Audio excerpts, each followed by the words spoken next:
Amidst the roar of the thousands of supporters who will fill Silverstone, Lewis Hamilton stole the spotlight with his actions on the track and a surprising message that shook the Formula One paddock in front of the media and his team, the world.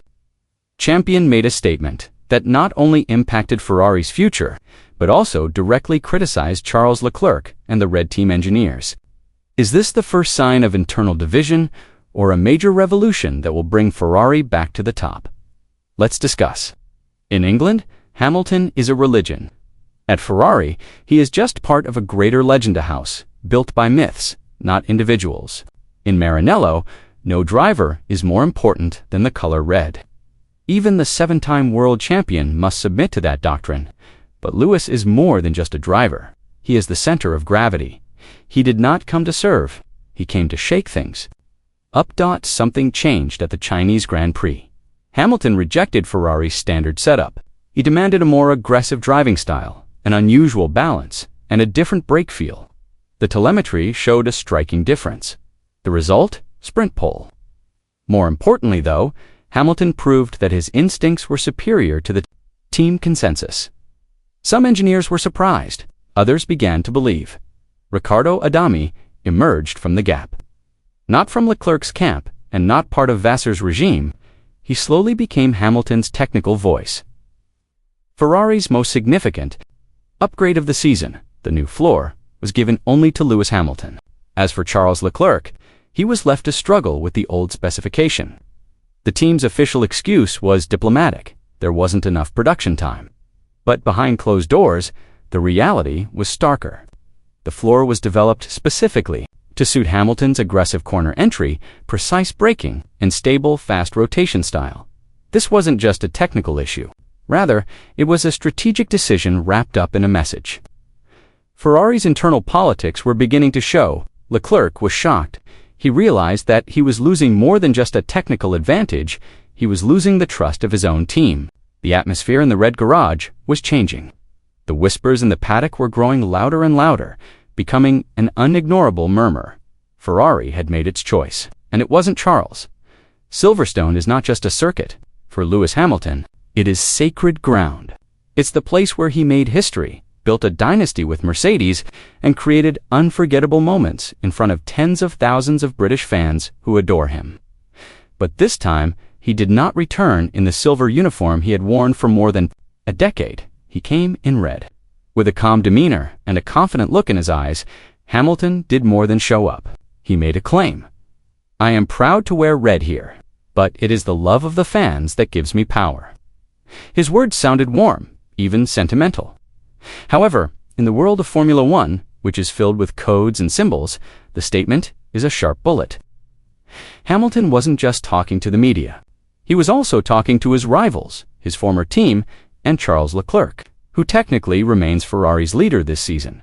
Silverstone is a fast and brutal circuit. The Copse to Beckett section is a true test of a car's aerodynamics and the driver's courage. It was here that Lewis made his strongest statement. Not with words, but with data. Internal telemetry revealed a startling fact. Hamilton was 6 km/h faster than any other Ferrari driver in that sector. He was not only faster than Leclerc, he was faster than any of his predecessors. This wasn't just a statistic. This was dominance. It was the language of champions. Hamilton wasn't racing to win this time. He was racing to prove that he was in control of Ferrari's future. While Hamilton exuded confidence with every move, Charles Leclerc did the opposite. The radio was filled with confusion and endless technical questions. The grip is gone. Why isn't the car responding in Sector 2? What's our strategy now? Sentences like these poured from Leclerc's helmet, indicating a driver who was losing his way.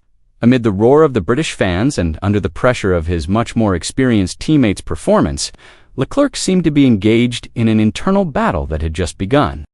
What happened at Silverstone wasn't about the race results. It was a message. It was a statement from Lewis Hamilton that Ferrari now has a new leader. The Red Revolution has begun, and its center of gravity is no longer in Maranello or Monte Carlo, but wherever Hamilton is. From the outside, the atmosphere seemed calm. The press conference was peaceful. Smiles were thrown at the cameras. Compliments were exchanged, and everything seemed to be going on as usual.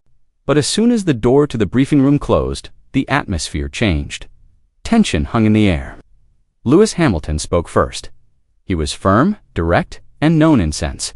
He wasn't just evaluating, he was directing, as if he were the captain of this red ship. By contrast, Charles Leclerc looked hesitant. His tone was low, his sentences often unfinished, and he asked more questions than he offered opinions, a stark contrast. In the middle of the room was Riccardo Adami, the senior engineer, long known as Leclerc's right-hand man. But that day, his laptop was facing Hamilton, not Leclerc.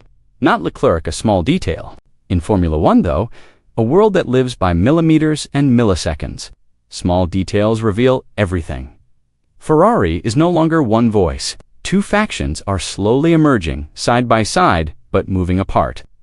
On one side is the Leclerc camp, symbolizing long-term dedication.